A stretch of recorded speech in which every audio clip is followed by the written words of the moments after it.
हाँ जी, good morning to all of you. बच्चों, हम लोग सेकेंड क्लास कर रहे हैं डेप्रिसिएशन की, और डेप्रिसिएशन के अंदर हमारे पास में जर्नल एंट्री आज हमें करनी है। ठीक है, तो जर्नल एंट्री हम लिखेंगे। लास्ट क्लास में हमने कॉन्सेप्ट सीख लिए थे, काफी कुछ बताया भी था मैंने आप लोगों को इसके बारे में।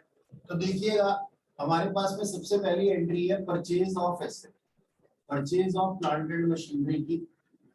अब देखिएगा यहाँ पे दो अकाउंट्स के ऊपर इफेक्ट पड़ेगा, एक तो प्लांट एंड मशीनरी अकाउंट और दूसरा बैंक अकाउंट है ना। हमने बैंक से प्लांट एंड मशीनरी खरीदी होगी, तो प्लांट एंड मशीनरी अकाउंट पे इफेक्ट क्यों पड़ रहा है, परचेजेस पे क्यों नहीं पड़ रहा? क्योंकि सर ये प्लांट एंड मशीनरी हमारा एसेट है, परचेजेस हमारी गुड्स होती हैं, और गुड्स जब परचेज करते हैं तो परचेज अकाउंट खुलता है, सेल करते हैं तो सेल्स अकाउंट खुलता है। लेकिन ये तो हमारे फिक्स्ड एसेट है, इसलिए हम लॉन्ग टर्म एसेट है, इसलिए हम इसका plant and machinery account open करते हैं। ऐसा क्यों होता है?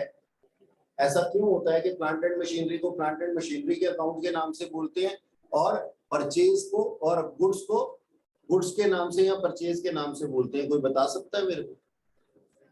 सर वो हाँ, रीसेल नहीं करते, लेकिन क्या कॉन्सिक्वेंसेज हैं इसके? अगर हम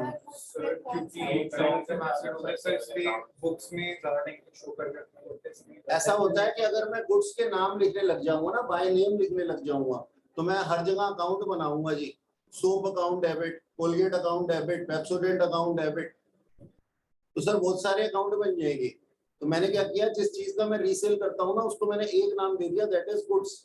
और गुड्स के लिए हमने जो है परचेज और सेल अकाउंट, सेल के लिए सेल और परचेज के लिए परचेज अकाउंट ओपन कर दिया, क्योंकि हम इसकी सेल और परचेज कर रहे हैं, हमें पता है। लेकिन हम एसेट को सेल करने के लिए नहीं खरीदते, एसेट को यूज करने के लिए खरीदते हैं, और एसेट हमारे पास लिमिटेड से होते हैं, या तो फर्नीचर एंड फिक्सचर के नाम से, प्लांट एंड मशीनरी के नाम से, ठीक है जी, या फिर हमारे पास में कोई और लैंड हो सकती है, बिल्डिंग हो सकती है इस नाम से। तो ये लिमिटेड से होते हैं, इसलिए हम लिमिटेड अकाउंट इनके बाय नेम खोल देते हैं। तो हमारे पास में जब हमने प्लांट एंड मशीनरी परचेज किया, तो हमारे पास plant and machinery account debit to bank account, ये एंट्री बन जाएगी। प्लांट एंड मशीनरी और बैंक दोनों ही क्या है सर? एसेट है, ठीक है ना।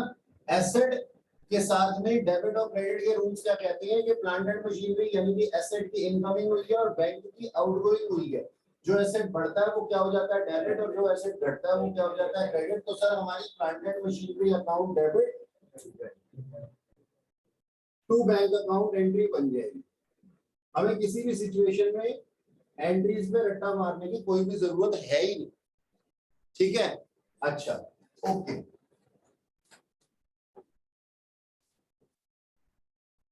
अब सेकेंड एंट्री, डेप्रिसिएशन चार्ज करने की। Depreciation on plant and machinery.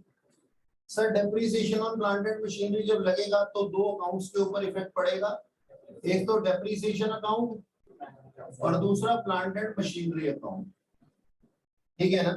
Okay, तो हम क्या एंट्री बनाएंगे सर? डेप्रिसिएशन हमारा क्या है? नॉन कैश एक्सपेंडिचर है, और प्लांट एंड मशीनरी हमारा एसेट है। डेप्रिसिएशन लगने से एक्सपेंसेस यानी कि लॉसेस ऑफ एसेट्स बढ़ जाएंगे और एसेट की वैल्यू कम हो जाएगी।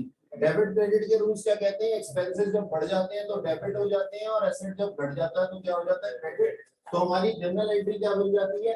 Depreciation account debit to plant and machinery account. Okay sir, अब ये तो हमने डेप्रिसिएशन इसके ऊपर अप्लाई कर दिया। अब इसी डेप्रिसिएशन को हम चार्ज करते हैं कहाँ? Profit and loss account. तो हम charge of depreciation into P&L account.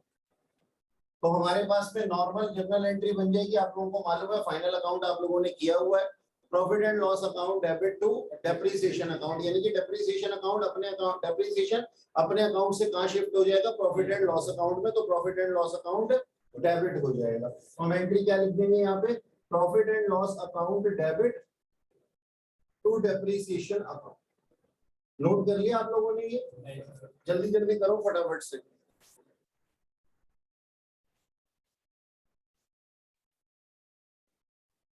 तो ना, अब देखो हम क्या करेंगे, एक टाइम आएगा और सेल करेंगे प्लांट एंड मशीनरी को।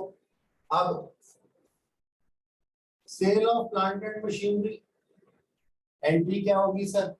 रिवर्स एंट्री हो जाएगी परचेज की, तो हमारी एंट्री क्या बन जाएगी, एक तो इफेक्ट पड़ेगा बैंक का और एक पड़ेगा प्लांट एंड मशीनरी का। अब की बार बैंक और प्लांट एंड मशीनरी दोनों ही एसेट है ना हमारे, तो बैंक जो है वो बढ़ जाएगा और प्लांट एंड मशीनरी घट जाएगा, तो जनरल एंट्री क्या बन जाएगी, bank account debit to plant and machinery account. बताओ, सिंपल सिंपल सी एंट्री है ये। अच्छा जी, और फिर हमारे पास में प्रॉफिट या लॉस होगा ऑन सेल, प्रॉफिट और लॉस ऑन सेल। अब प्रॉफिट या लॉस कहाँ पे लिखे जाते हैं सर, P&L अकाउंट में लिखे जाते हैं। लॉसेस होते हैं तो P&L अकाउंट डेबिट हो जाता है और प्रॉफिट्स होती है तो क्रेडिट हो जाता है। तो if it is the case of loss तो एंट्री क्या होगी, और प्रॉफिट के केस में क्या होगी, प्रॉफिट के केस में प्रॉफिट तभी हुआ होगा ना जब हमारी प्लांट एंड मशीनरी की वैल्यू को ज्यादा माना गया होगा, जितने की वो है उससे मार्केट वैल्यू से ज्यादा पे खरीदा गया होगा या मान करके खरीदा गया होगा, तभी तो प्रॉफिट्स हुए होंगे ना। तो प्लांट एंड मशीनरी की वैल्यू बढ़ गई होगी तो एंट्री क्या बन जाएगी, plant and machinery account debit to profit and loss account.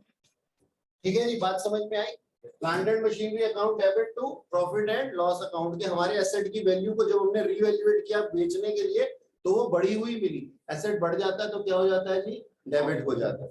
और सिमिलरली अगर उसकी वैल्यू घट जाएगी तभी तो वो लॉस पे बिकेगी ना, कि जब हम उसको बेचने जा रहे हैं और जितने की हम बेचना चाह रहे हैं उससे कम दामों पे वो बिक जाए, इसका मतलब उसकी वैल्यू कम आंकी गई, और एसेट अगर कम हो जाता है तो क्या हो जाता है जी, क्रेडिट हो जाता है। तो हमारे पास में क्या एंट्री बन जाएगी, profit and loss account debit to plant and machinery account in case of loss. ठीक है जी, जल्दी से नोट करो। मार्केट वैल्यू भी इक्वल नहीं है, हाँ, मार्केट वैल्यू के इक्वल है तो नो प्रॉफिट नो लॉस, फिर तो यही एंट्री हो जाएगी ना, ये वाली एंट्री नहीं होगी प्रॉफिट या लॉस की। सर बुक वैल्यू होगा ना, मार्केट वैल्यू। बुक वैल्यू से मार्केट वैल्यू जब ज्यादा होती है ना, हाँ बुक वैल्यू मतलब समझो ना आप मेरा क्या कहना चाह रहा हूँ, भावनाओं को समझो। हाँ, वो प्रॉफिट ऑन सेल अकाउंट जो होता है ना उसको हम थर्ड सिस्टम के अंदर बनाते हैं, वो होता है हमारा एसेट डिस्पोजल अकाउंट। वो सिखाऊंगा, अभी फर्स्ट सिस्टम सिखा रहा हूँ बस, मैं करूंगा उसके अंदर, आपको ये समझ में आ गई। हाँ, ये सिस्टम 1 समझो, फिर सिस्टम 2 समझो, फिर सिस्टम 3 पे जाएंगे। अभी एसेट डिस्पोजल अकाउंट डायरेक्ट नहीं बनाना, हो सकता है ना तो प्लांट एंड मशीनरी अकाउंट से ही हो सकता है। आप इसको ऐसा लिखना चाहते हो, by asset sale account, sale on asset account, profit on sale of asset उसकी नरेशन है, लिखा तो वो अमाउंट P&L अकाउंट में जाएगा ना। सर सीधी सी बात है, आपके डेप्रिसिएशन सारे के सारे कहाँ चार्ज किए जाते हैं, P&L में। आपके सारे के सारे प्रॉफिट या लॉसेस कहाँ चार्ज किए जाते हैं, P&L में। अब आपने ना एक आदत बनाई हुई है प्लांट एंड मशीनरी अकाउंट की क्रेडिट साइड पे लिखने की, इन case of loss by profit by loss on sale of plant and machinery. Sir ऐसा कोई अकाउंट नहीं होता, ये नरेशन है, अकाउंट का नाम तो P&L अकाउंट है। क्यों जी, गलत कह रहा हूं? अभी अकाउंट बनाएंगे ना समझ में आ जाएगा। देखो, तो ये हमारी जनरल एंट्रीज थी, हमारा सिस्टम 1। जब हमारा सिस्टम 1 क्या कह रहा है कि सारा का सारा एक ही अकाउंट के अंदर हमें एंट्री करनी है। एक क्वेश्चन लिखते हैं, हमारे को ज्यादा समझ में आएगा, लिखिएगा, कृपया लिखें। Mister X purchase a plant and machinery as on 1/4/2016। Mister X purchase a plant and machinery as on 1/4/2016। लो मैं लिख ही देता हूं यहाँ पे,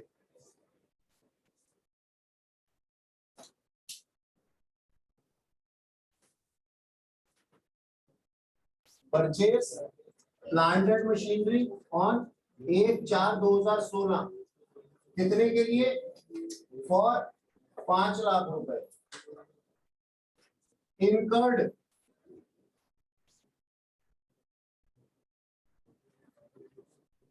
installation charges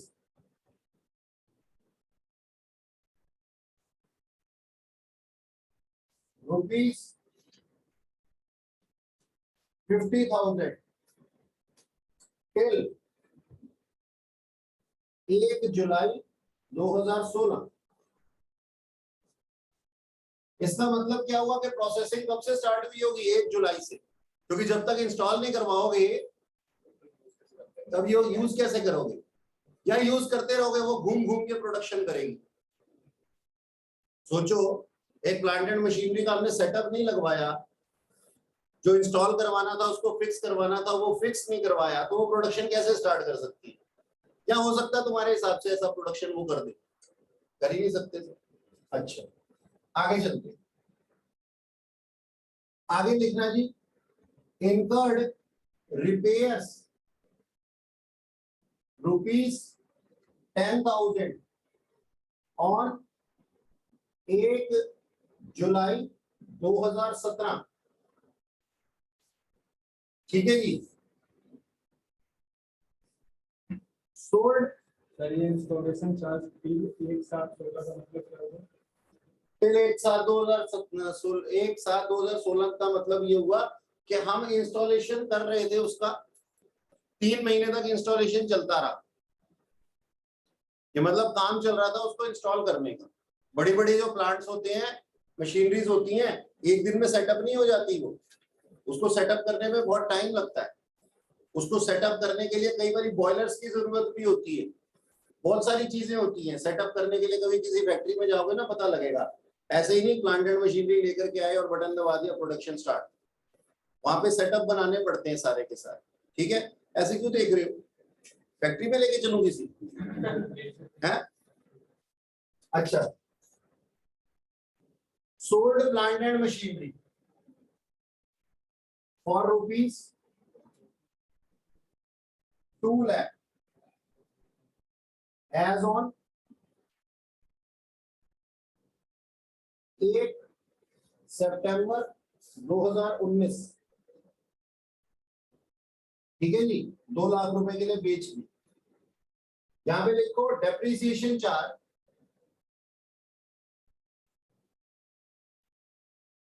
every year at the rate 10% state line method SLM। अब सर उसके लिए हमें जानना पड़ेगा स्टेट लाइन मेथड और WDV मेथड क्या होता है ना? तो सर स्ट्रेट लाइन मेथड में जो डेप्रिसिएशन लगता है वो ओरिजिनल वैल्यू पे लगता है जिसपे कि अपने इसको खरीदा था। देखो जी, मैंने प्लांट एंड मशीनरी परचेज की और मान लो 1 लाख,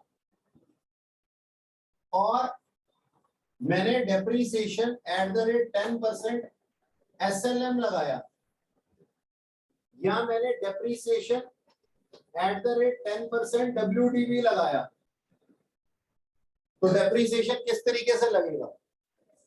सर मैंने इसको परचेज किया था ऑन 1/4/2016। मान लो, मैं इस क्वेश्चन की बात नहीं कर रहा, मैं अलग से एक पॉइंट बना रहा हूं। तो मेरी ओपनिंग वैल्यू कितनी थी? सर 1 लाख। 16-17 के लिए डेप्रिसिएशन लगा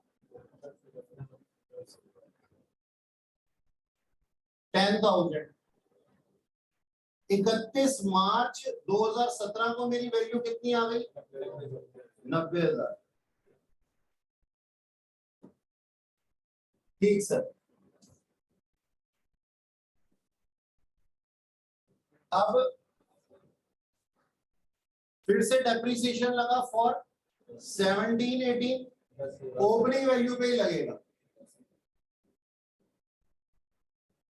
1 लाख 10,000। फिर कितना हो जाएगा?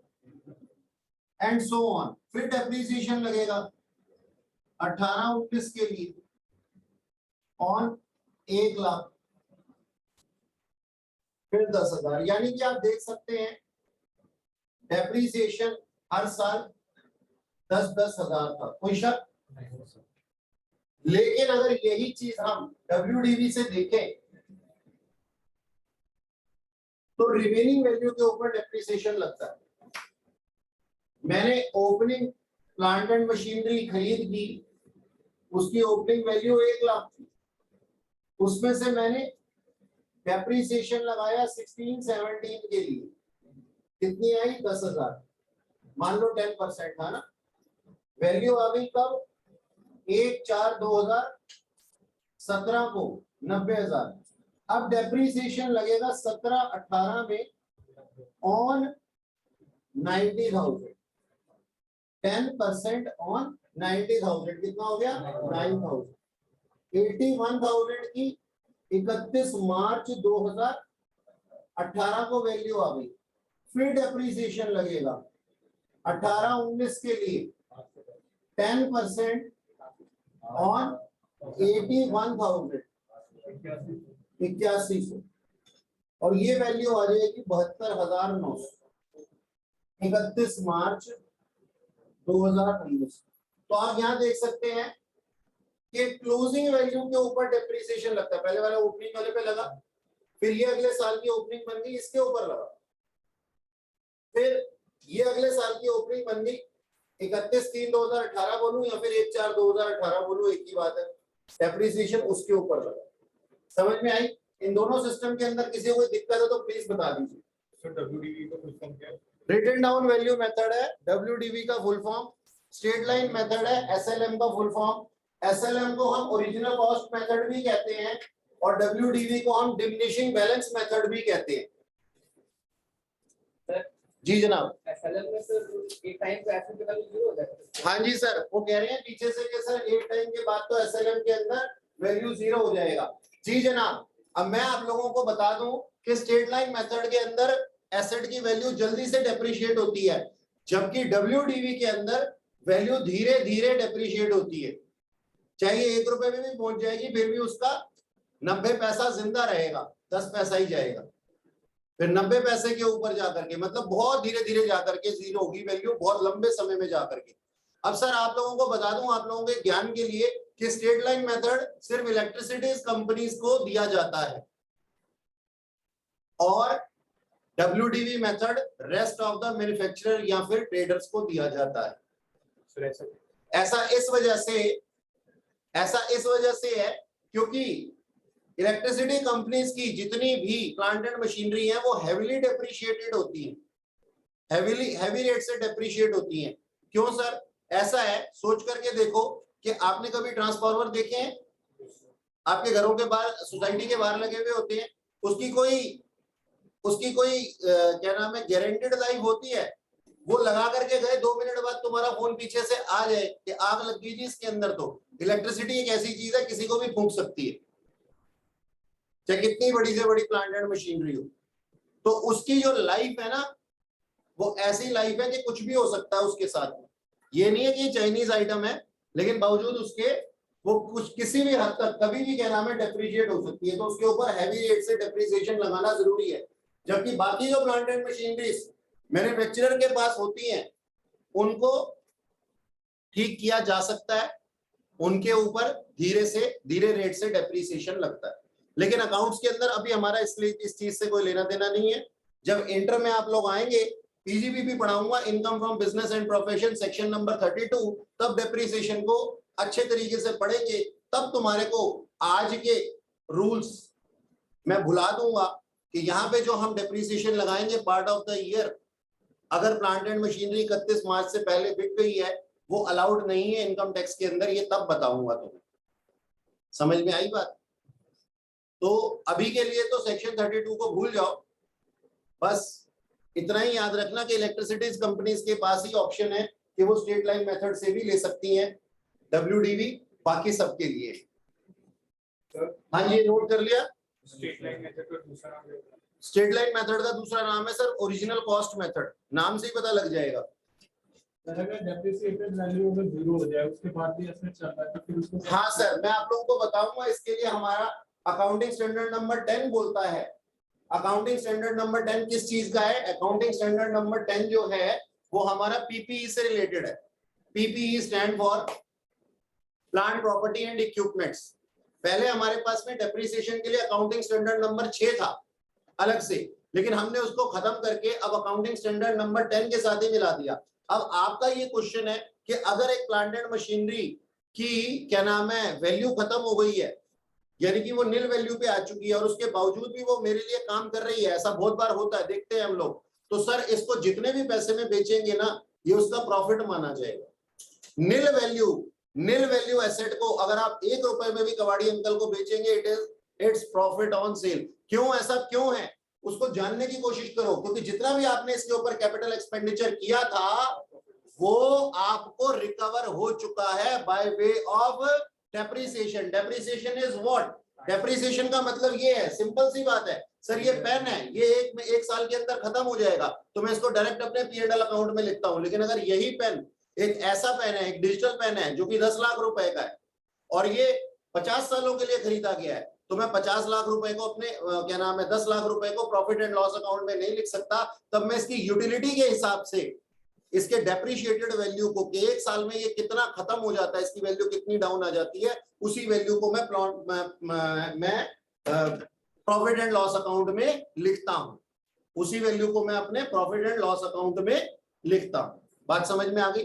तो कहने का मतलब ये है कि जो यूजफुल लाइफ होती है ना किसी भी चीज की, वो प्रॉफिट एंड लॉस अकाउंट में लिखी जाती है। यूजफुल लाइफ का मतलब ये हो गया कि जितना आप उसको यूज कर रहे हैं, अगर आप 10 सालों के लिए उसको यूज कर रहे हैं तो सिर्फ 1 साल की ही वैल्यू उसके अंदर प्रॉफिट एंड लॉस अकाउंट में बाय वे ऑफ डेप्रिसिएशन लिखी जाएगी। और अगर आप उसको फुल्ली एब्जॉर्ब कर रहे हैं तो पूरा का पूरा प्रॉफिट एंड लॉस अकाउंट में लिखा जाएगा। हाँ जी, इसको हटा दूं? गाड़ी का एग्जांपल समझाना। कौन सा गाड़ी का एग्जांपल? गाड़ी डेप्रिसिएट हो रही है, उसको बेचते हैं तो प्रॉफिट होता है। अब वो अभी इस क्वेश्चन में करके दिखाऊंगा ना, अभी क्वेश्चन लिखवाया तो आपको, अभी क्वेश्चन लिखवाया ना, इसी में करके दिखाऊंगा। मैं बार बार पूछ रहा हूँ कि आप लोग ये नोट कर चुके हैं तो फिर बोलते क्यों नहीं हो? वैसे ये तो तुम लोगों को क्लास 11 में ही समझा दिया गया था, लेकिन सर क्लास 11 में कोरोना की वजह से पढ़े थोड़ी थे और चैप्टर तो 10th था ये।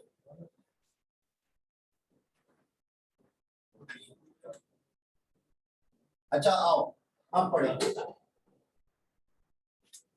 सर ये जो बीच बीच में आप भूल जाते हो, accounting standard number 10, accounting standard number 6 किसी ने हमसे पूछ लिया तो हमारी तो जान निकल जाएगी। नहीं, जान नहीं निकलेगी तुम्हारी, क्योंकि तुमसे इंटर लेवल पे पूछेंगे। अच्छा सुनो, कृपया ध्यान दे, आगे चलते। तो सर हम क्या कह रहे हैं, हमने ये देखा SLM और WDV से लगाना, और मेरे क्वेश्चन के अंदर मेरे को स्ट्रेट लाइन मेथड से लगाना था।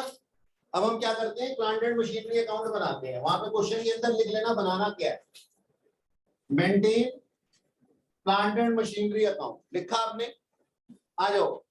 अब हमने ये प्लांट एंड मशीनरी अकाउंट बनाया, आप इसको तमीज से बनाएंगे जैसे आप बनाते हैं format date particular ledger folio amount, ठीक है ना? सर आपने ऐसा क्यों बनाया? क्योंकि मेरे को सिखाना है अभी आपको, मैं केवल सिखा रहा हूँ आपको। ठीक है ना? प्लांट एंड मशीनरी अकाउंट में सबसे पहले हमने प्लांट एंड मशीनरी खरीदी, ठीक है? प्लांट एंड मशीनरी खरीदी तो हमारे पास में एंट्री क्या होगी, जल्दी बता दो। Plant and machinery account debit to bank account. तो क्या 1/4/2016 को मैं यहाँ लिख सकता हूँ टू बैंक अकाउंट? जी जनाब लिख दीजिए। कितने का खरीदा था मैंने? 5 लाख रुपए का, 5 लाख रुपए का खरीदा था और 1 जुलाई 2016 तक मैंने इंस्टॉलेशन पूरी की थी उसकी, ठीक है ना? तो 1 जुलाई 2016 को भी मैं सेम ही एंट्री लिख दूंगा, क्योंकि इंस्टॉलेशन चार्जेस क्या हैं हमारे पास में कैपिटलाइज नेचर के हैं। तो एंट्री क्या बन जाएगी अपने पास, plant and machinery account debit to bank account, तो वो भी कैपिटलाइज नेचर के हैं। ये ओरिजिनल परचेज थी और ये इंस्टॉलेशन चार्जेस थे, ठीक है सर? यहाँ पे 5 लाख रुपए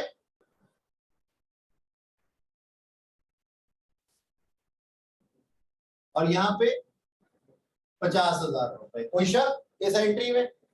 अब सर ईयर एंड आ जाएगा, इस साल का ईयर एंड आ जाएगा 31 मार्च 2017, तो उस दिन एंट्री क्या बनेगी? डेप्रिसिएशन की एंट्री बनेगी। क्या डेप्रिसिएशन की एंट्री होती है सर?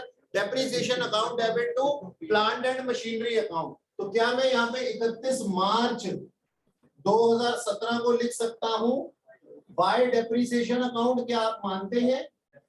Yes sir. किस वैल्यू पे लगा दूं, 5 लाख पे या 50,000 पे, या दोनों को मर्ज करके?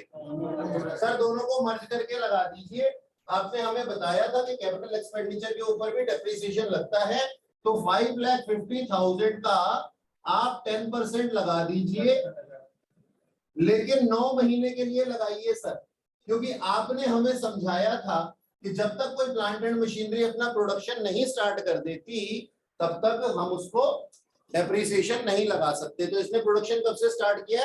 जुलाई से। 1 जुलाई से लेकर के 31 मार्च तक कितने महीने होते हैं? 9 महीने होते हैं। तो 9 महीने का डेप्रिसिएशन कितना आ गया, जल्दी से बता दो। 41,250 रुपीज। बाकी बच्चे भी चेक करते रहें, क्योंकि ये वैल्यूज मैं आपसे ही पूछ के लिखूंगा। अब 31 मार्च 2017 को हम लिख देंगे बाय बैलेंस सीडी।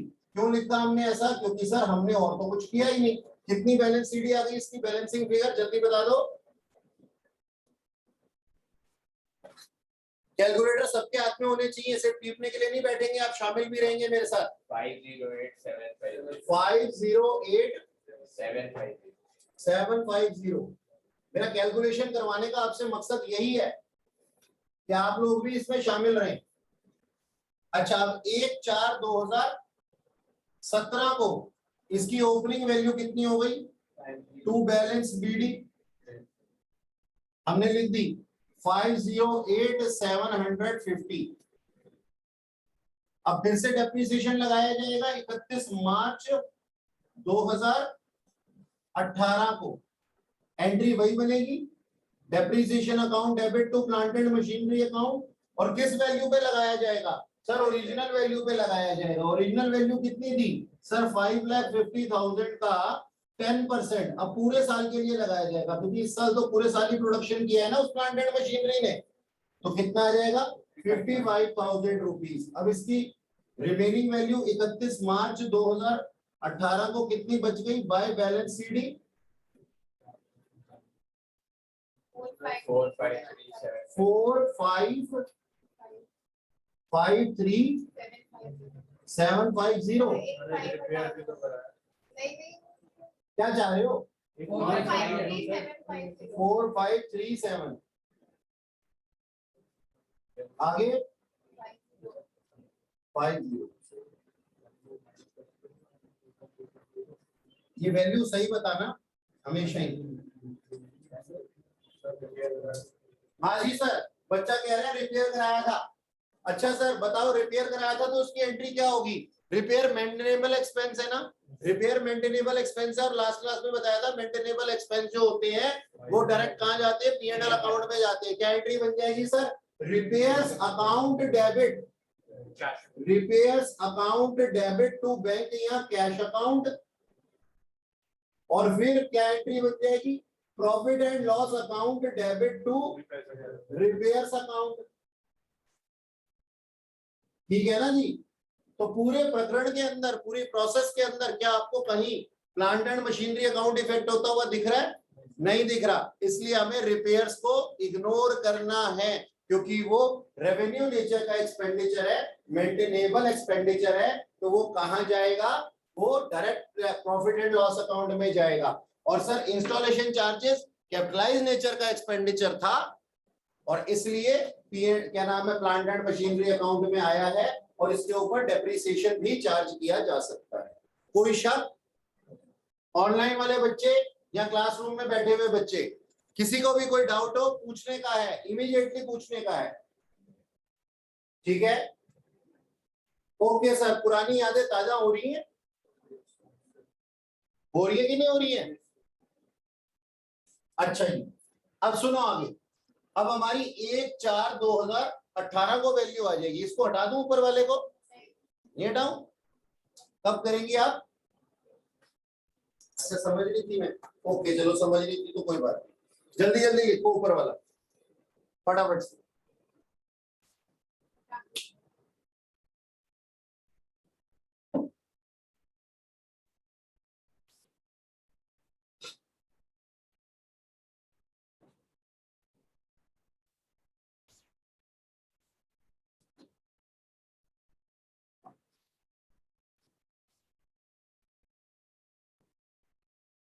हाँ जी सर, अब देखो कौन सी डेट आ गई? 1/4/2019 18 आ जाएगी। 1/4/2018 को वैल्यू कितनी है? टू बैलेंस बीडी 453,750 सही है ना। अच्छा जी, अब ये बताओ बिक कब रही थी प्लांट एंड मशीनरी? अच्छा ठीक है, तो फिर 31 मार्च 2019 आया होगा और 5,50,000 रुपए के ऊपर फिर से डेप्रीसिएशन लगा होगा 55,000। तो अब बताओ मेरे को कि इसमें से ये वैल्यू गई तो बैलेंस सीडी कितनी आई? 39,875,000। ठीक बोल रहा हूं मैं? अच्छा जी, तो अब यहाँ पे 1/4/2019 आ जाएगा और उसमें वैल्यू हमारे पास में आ जाएगी 39,875,000। ठीक है जी। अब देखो, अब शांत रहो बिल्कुल, अब एकदम शांत हो जाओ और अपने पेन को जो है वो ब्रेक दो। हाँ जी, कब सेल हो रही है? सितंबर 1 को, है ना। तो 1 सितंबर को 2019 में हम एक एंट्री बनाएंगे, डेप्रिसिएशन चार्ज करेंगे पहले तो। कितने महीने का? सर चेक कर लो, 6 बनते हैं या 5 बनते हैं? बड़ी जल्दी 6 बोल दिया। 5 बनते हैं, अप्रैल मई जून जुलाई अगस्त और सितंबर 1 है वो, इसलिए 5 ही महीने होंगे। अच्छा जी, सो बाय डेप्रिसिएशन अकाउंट यही एंट्री बन जाएगी, depreciation account debit to plant and machinery account 6 months का। किस वैल्यू पे सर? ओपनिंग वैल्यू पे। ओपनिंग वैल्यू कितनी थी? 5,50,000, उसका 10%, लेकिन 5 मंथ्स के लिए कितना आ जाएगा ये? 22917। Okay sir, okay sir, okay. अब आओ यहाँ पे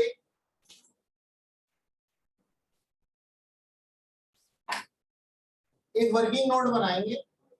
अब 1 सितंबर 2019 को ही हमने प्लांट एंड मशीनरी, ये वाली प्लांट एंड मशीनरी बेच दी है, तो एंट्री क्या होगी जी? Bank account debit to plant and machinery account. तो क्या मैं यहाँ पे लिख सकता हूं बाय बैंक अकाउंट?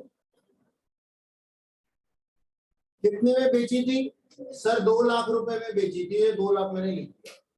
अब सर कुछ प्रॉफिट या लॉस हुआ होगा बेचने में, चेक करना पड़ेगा, तो मैं एक वर्किंग नोट बनाऊंगा। क्या लिखूंगा वर्किंग नोट में? कंप्यूटेशन ऑफ प्रॉफिट और लॉस ऑन सेल।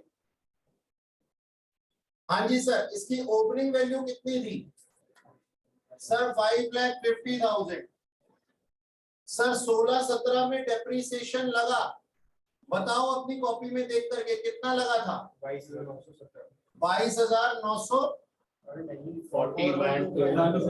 सही सही बताओ यार, झूठ मत बोलो। 41,250। 42,000 41,250। ये हमने डेप्रीसिएशन माइनस किया था 16-17 का। फिर हमने डेप्रीसिएशन लगाया था 17-18 में, कितना? 55,000, तुम्हारी कॉपीज में लिखा हुआ है। फिर हमने डेप्रीसिएशन लगाया सर 18-19 में, वो भी 55,000, वो देखो वो लिखा हुआ। और फिर हमने डेप्रीसिएशन लगाया है सर 19-20 में, अब ये भी लगाया ना, ये देखो ये रहा 22,917। ये सारे डेप्रीसिएशन इसकी वैल्यू में से माइनस कर दो और बताओ कितनी वैल्यू आई। ये वैल्यू आ जाएगी ऑन 8 सितंबर 2019।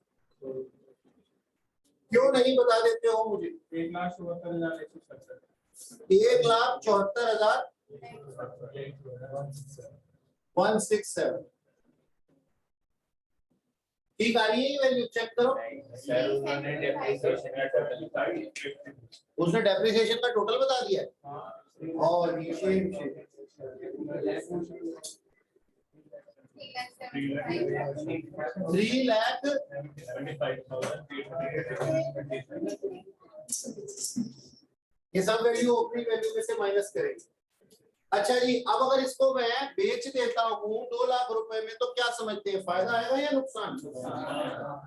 नुकसान। Sold for 2 lakh, therefore loss कितना हो गया? 1,75,833 रुपीज।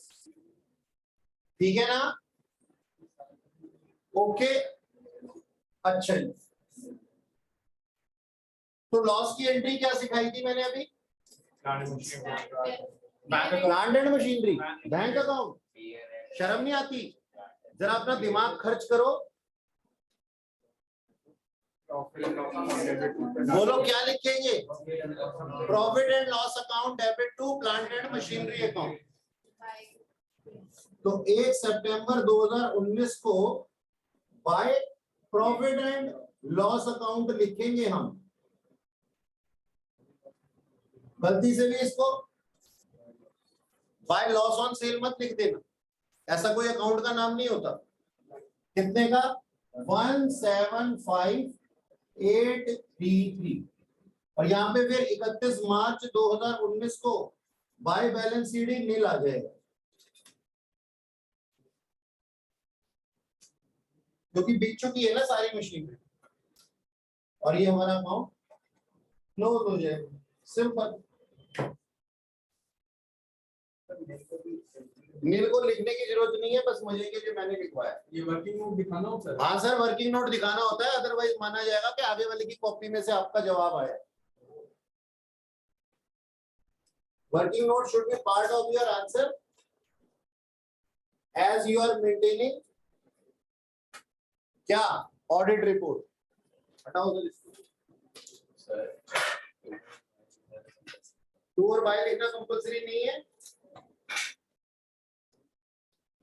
लिख दोगे तो बढ़िया है, नहीं लिखोगे तो और भी बढ़िया है। बढ़िया वाला काम कर लेना, ज्यादा बढ़िया वाला मत करना।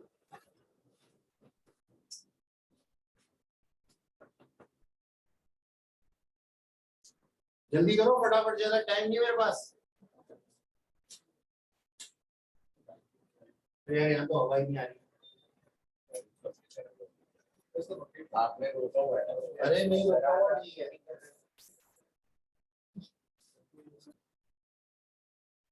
हाँ जी सर, अब एक क्वेश्चन लिखना और वो मुझे तुम करके दिखाओगे। लिखो जी।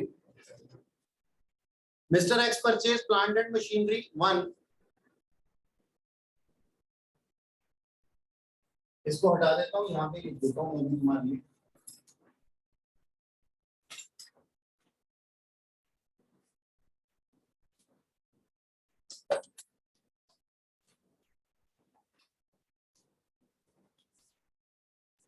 Plant and machinery 1 purchase on 1/4/2016 for 10 lakh.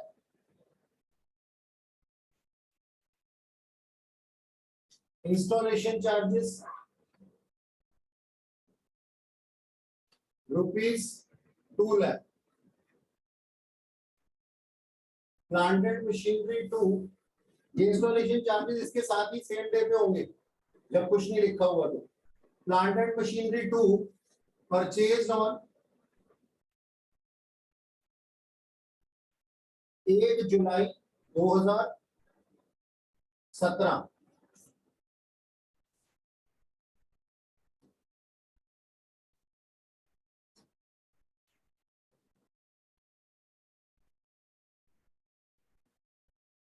half of plant and machinery 1 sold for 2 की value for 5 lakh. Half of plant and machinery 1 sold for 2 lakh रुपए as on 1/10/2018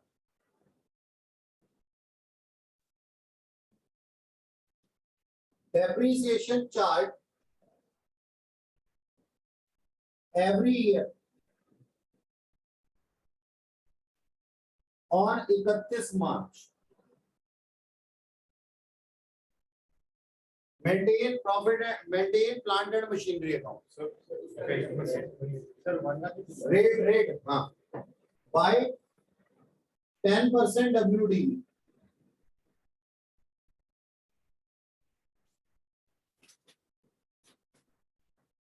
ठीक है, एक बार कोशिश करो फिर मैं करवाता हूँ। क्या 1 पे 2 पे या दोनों पे मतलब कंबाइंड ही बनेगा, दो थोड़ी ना बनाएंगे, इतना टाइम थोड़ी अपने पास। पार्टनर्स कैपिटल अकाउंट की तरह बगल बगल बनाएगा, एक ही अकाउंट में बनाएंगे। देखो जी 1/4/2016 को हमने एंट्री बनाई टू बैंक अकाउंट, कितने के लिए? 12 लाख रुपए की। डबल एंट्री कर दी सेम डेट की, वाह।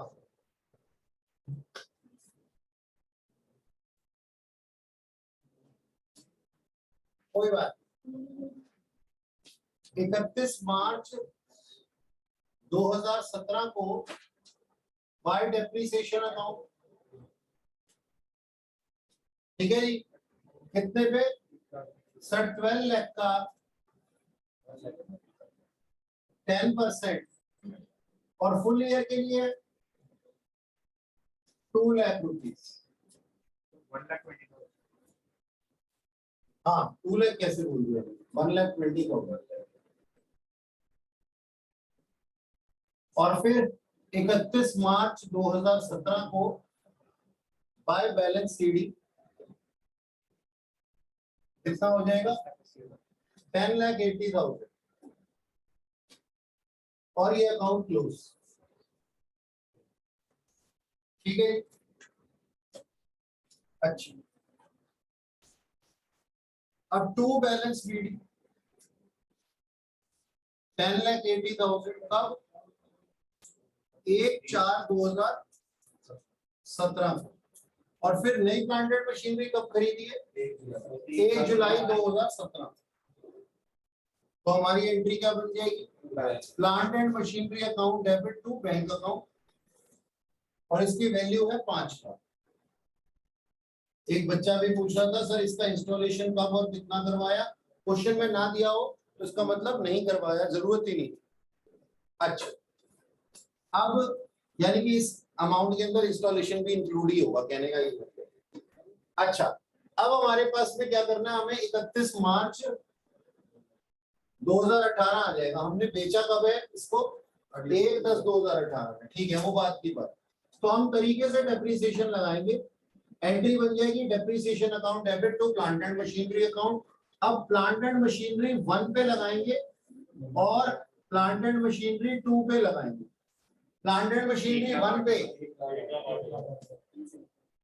10,80,000 रुपए का 10%, फुल ईयर के लिए 1,08,000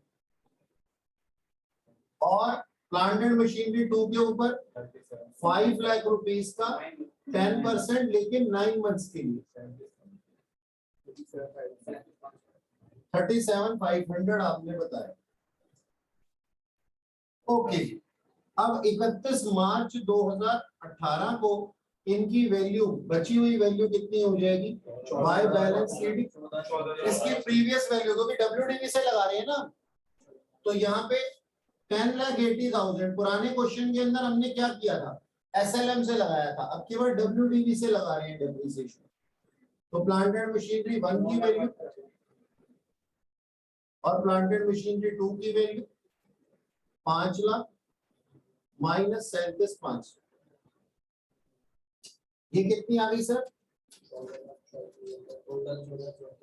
नहीं ये इसमें से ये माइनस क्या कितना आया?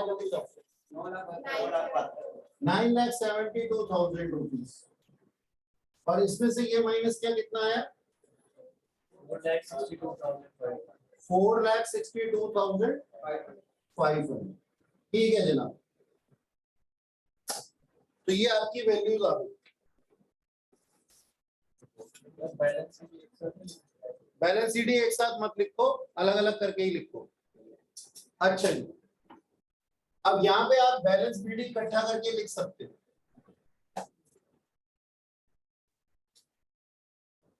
ये डेट है हमारी 1/4/2018 टू बैलेंस बीडी, और वो कितना था 9,72,000 सर, और प्लस 4,62,500, टोटल कितना बन जाता है?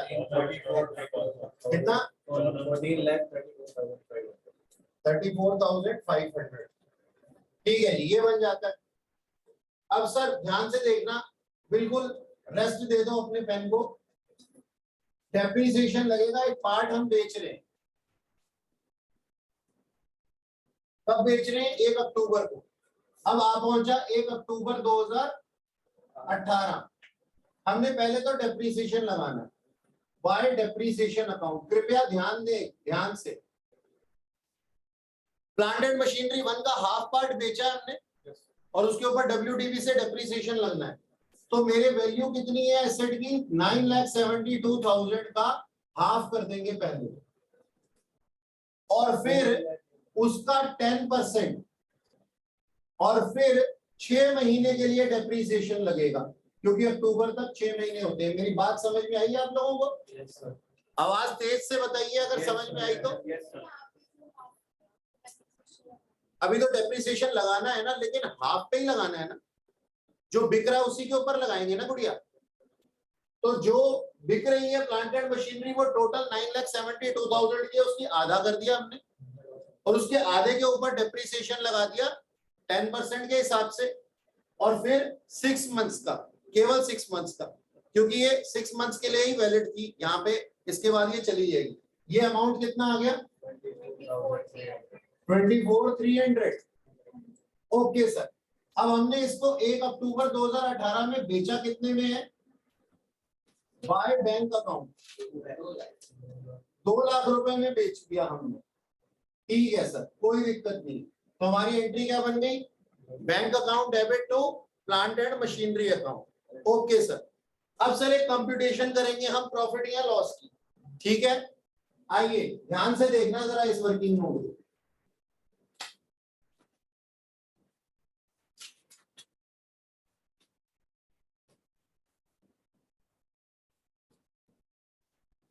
कंप्यूटेशन ऑफ प्रॉफिट और loss on sale of half first plant and machinery. एक बात बताओ, मत लिखो मेरे साथ, क्योंकि तुम्हें मैं लिखने लायक बनाना चाहता हूं। इधर देखेंगे, सारे सीखेंगे, ठीक है जी? ध्यान से सुनो। कोई भी प्लांट एंड मशीनरी जब खरीदी जाती है तो वो अपनी ओरिजिनल वैल्यू 100% पे होती है, मानते हो ऐसा? और अगर फर्स्ट ईयर का डेप्रिसिएशन उसके ऊपर लग जाए और जिसका की रेट 10% हो, तो 10% माइनस करने के बाद ये अपनी 90% वैल्यू पे आ जाएगी, ऐसा भी आप मानते हो? इसका फर्स्ट ईयर कौन सा था? 16-17। सेकेंड ईयर में अगर डेप्रिसिएशन लगे 10% WDV से, तो ये 9% होगा, ऐसा भी आप मानते हो?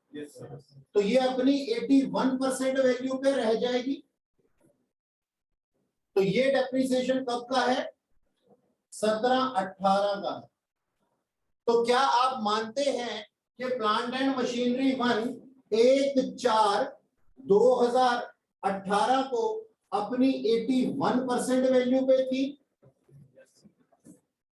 ठीक है जी, जो कि हमारे पास में कितनी आती है? 9,72,000। करके भी देख सकते हो आप, 9,72,000 ही आए। ठीक है जी, तो ये वैल्यू है हमारे पास में 9,72,000। अब सर पूरी प्लांट एंड मशीनरी बेची है क्या?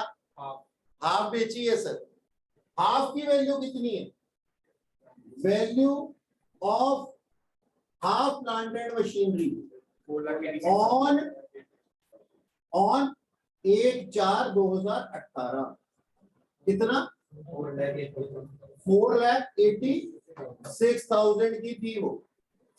ओके सर, अब इसके ऊपर हमने डेप्रिसिएशन लगाया है फॉर 6 मंथ्स, जो कि हमने अभी अभी कैलकुलेट किया 24,300 है।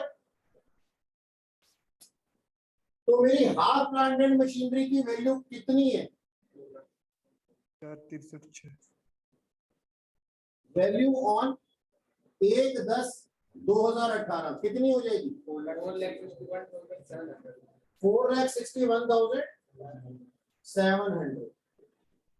4,61,700 की प्लांट एंड मशीनरी को अगर मैं बेच दूंगा, अब क्लियरली दिखाई दे रहा है रिकॉर्डिंग देखने वालों को?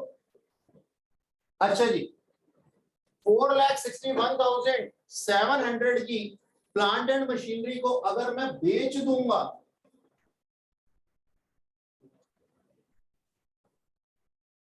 $2 लाख में, तो जाहिर सी बात है मेरे को लॉस आ जाएगा।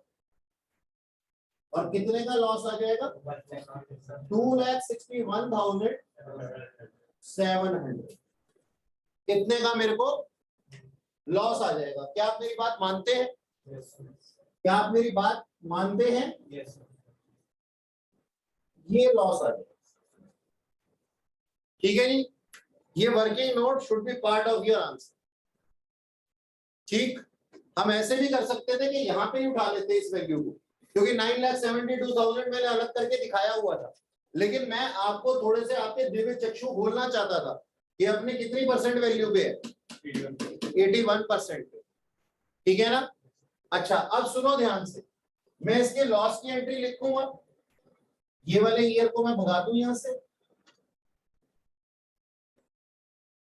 ये पुराना लिखा हुआ था,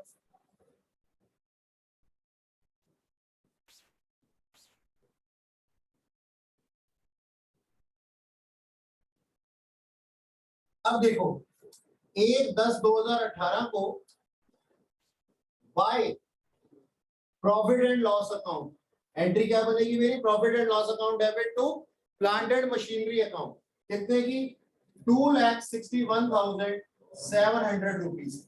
आप इन तीनों को चेक कर लेना मिला करके, इसकी वैल्यू जो है 4,86,000 आनी चाहिए, अदरवाइज तुमने इस क्वेश्चन का कांड कर दिया है। समझ में आई बात? इसकी ओपनिंग वैल्यू के इक्विवेलेंट आ जानी चाहिए, और ओपनिंग वैल्यू कितनी थी 4,86,000, इसका हाफ, क्योंकि हाफ बिकी है ना, और हाफ के बारे में ये बातें लिखी हुई हैं। यहां तक की कहानी में किसी को कोई दिक्कत है तो पूछो। ये मैंने क्या किया, हाँ वो क्वेश्चन खराब कर दिया, कैसे पता लगेगा, इन तीनों वैल्यू को बता लेना। पहले एक बात बताओ, ये डेट क्या लिखी हुई है, 1/10/2018। 1/10/2018 पे हम कौन सी प्लांट एंड मशीनरी की बात कर रहे हैं, प्लांट एंड मशीनरी 1 के हाफ की, हाफ की कर रहे हैं। तो हाफ की वैल्यू ओपनिंग में कितनी थी 4,86,000 रुपीज। तो अगर इन तीनों का टोटल कर दे 4,86,000 आना चाहिए। अगर नहीं आया इसका मतलब क्वेश्चन में तुमने कुछ गलती कर दी है कैलकुलेशन में, ठीक है। चलो आगे चलते हैं जी। हमारे पास अब आप पहुंची डेट 31 मार्च 2019, और हम डेप्रिसिएशन लगाएंगे। एंट्री क्या बन जाएगी, depreciation account debit to plant and machinery account. तो मैंने यहाँ क्या लिख देना है, बाय डेप्रिसिएशन अकाउंट। किस पे लगाऊंगा सर, प्लांट एंड मशीनरी 1 के हाफ पार्ट पे, रिमेनिंग हाफ पे। रिमेनिंग हाफ की वैल्यू कितनी थी सर, 9,72,000 का हाफ निकालेंगे पहले, 4,86,000 आ जाएगा, फिर उसके ऊपर डेप्रिसिएशन लगेगा 10%, और अब की बार तो रिमेनिंग हाफ पे तो फुल ईयर के लिए लगेगा ना जी, फुल ईयर के लिए लगेगा ना, तो फुल ईयर के लिए लगा देंगे। कितना आएगा क्यों नहीं बता देते हो,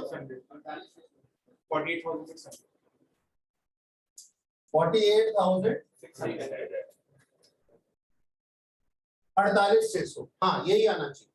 और फिर प्लांट एंड मशीनरी 2 पे कितनी वैल्यू थी, 4,86,000। 62,500 का 10%,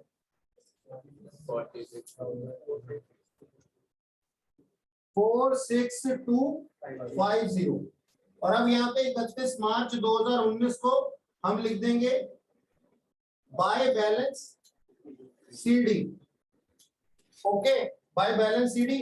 अब आप इसको बैलेंसिंग फिगर लिख सकते हैं, चाहे तो अलग अलग करके भी लिख सकते हैं, अलग अलग करके लिखेंगे, चलो अलग अलग करके ही लिख लेते हैं।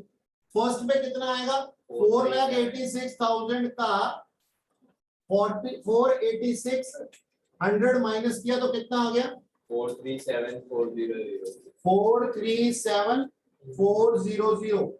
और ये सेकंड का कितना था, ये 462,500 माइनस 462,500 कितना आ गया, 416,250। ओके, ये वैल्यू आ जाएगी। अगर आप चाहें तो इसकी बैलेंसिंग फिगर को कंबाइन करके भी लिख सकते हैं, क्योंकि अब कोई पार्ट थोड़ी ना बेचना है हमने आगे आगे क्वेश्चन में। नोट कर लो फटाफट। मजा आया? अभी और दिलाऊंगा।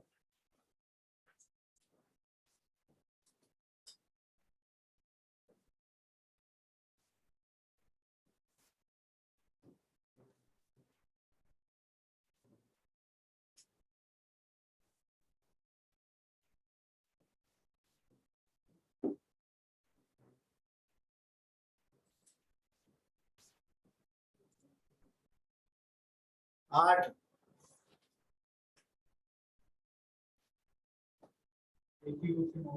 हाँ जी 8। ये नहीं बनाया अभी तक मैंने, अभी इसके अंदर और गुड़ मिलाऊंगा ना और मीठा करूंगा, वो 8 नंबर का बने। अभी तो सिस्टम 1 ही पढ़ाया है मैंने, सिस्टम 2 और 3 तो बाकी है।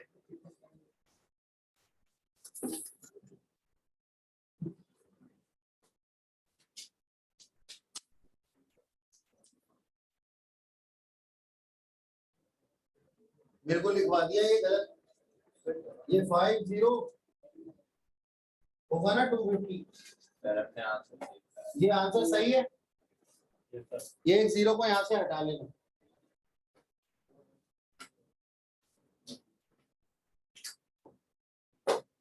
जल्दी जल्दी नोट करो।